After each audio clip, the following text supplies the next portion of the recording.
Well, I call the member for Drummoyne. Thank you, Mr. Speaker. I rise this evening to speak about the upcoming New South Wales state budget. Next week, the new Labor government will hand down its first budget, and this is a monumental task and something that is most important for our state and for the viability of communities like mine in the Drummoyne Electorate. Since being elected in March, I've worked very hard to engage with my community, to listen, to understand what is needed so that I can best represent them in this place. And in that time, I've made numerous representations to various government ministers about projects which are important for the Drummoyne Electorate. And I take this opportunity to call on the government to include funding for vital projects that will ensure the Drummoyne Electorate remains a great place to live and work. Sydney Metro West is one project that is front of mind, and I call on the government to proceed with the Sydney Metro West without delay. This should be reflected in the state budget, and I remind the Premier that on the 14th of February this year, prior to the election of his government, he said that he would absolutely guarantee the future of the Sydney Metro West. The project has widespread support from all levels of government, including mayors across Western Sydney, Labor mayors of Inner West, Burwood and Cumberland councils, and is supported by industry and key stakeholder groups, including Business Western Sydney, headed by senior Labor figure and former Labor Minister David Borger. When the project was first announced by the then Liberal National Government, the goal was to build a 20-minute fast train from Parramatta to the CBD to replicate the Western Line and benefit over 3 million commuters in the Inner West and in Western Sydney.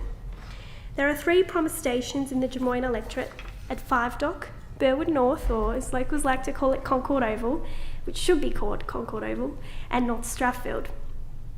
These new stations will unlock transport options for my constituents who live in areas that do not already have access to a station and ease pressure on already overflowing stations. That's why any delay or scrapping of the project would be catastrophic for our community.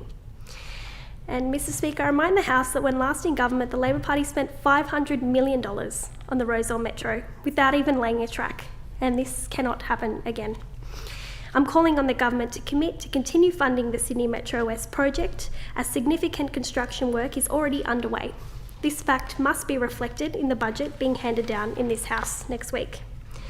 I want the government to ensure it is full steam ahead on this construction project because delays mean more disruption, and this is simply unacceptable for my community.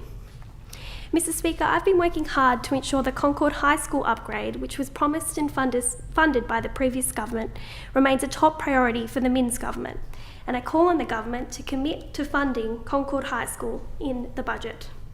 The project is progressing and it's currently at DA stage, and students and families living in my community deserve access to quality classrooms, teaching spaces and core facilities.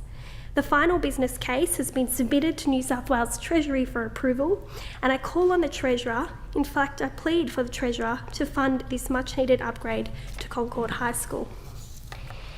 Mr. Speaker, as a candidate I worked hard to seek a commitment to upgrade Concord Hospital, and Labor did not make the same commitment, and I want to highlight how important it is that Concord Hospital gets the attention and the investment that it deserves.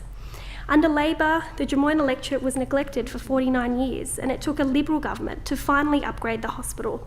And last year, the $341 million Stage 1 redevelopment was completed and officially opened. I want to see continued investment into Concord Hospital's facilities. This includes a new car park, an upgraded emergency department, ICU, and upgraded wards and more beds. And I call on the Premier and the Treasurer to reflect this in next week's budget. Other projects that should be funded include the extension of the Community Building Partnership Program, which under the previous government saw $400,000 injected into each electorate to support community organisations, sporting clubs, churches, schools and councils for local projects. Funding for Russell Lee Women's Soccer Club, funding for urgent road safety upgrades in Drummoyne, particularly at the intersection of Lyons and Victoria Roads, funding for at-risk children experiencing trauma, who are supported by Cara Care, funding for Touched by Olivia's Living Room project, funding for a second bay run, funding to improve our parks, playgrounds and open spaces. Mr. Speaker, I want to work productively with the government to get the best results and improvements for my community. I await Budget Day to see what investments will be made in my community to ensure that the Drummoyne Electorate remains a great place to live, work and raise a family. Thank you. Well, I thank the member for Drummoyne.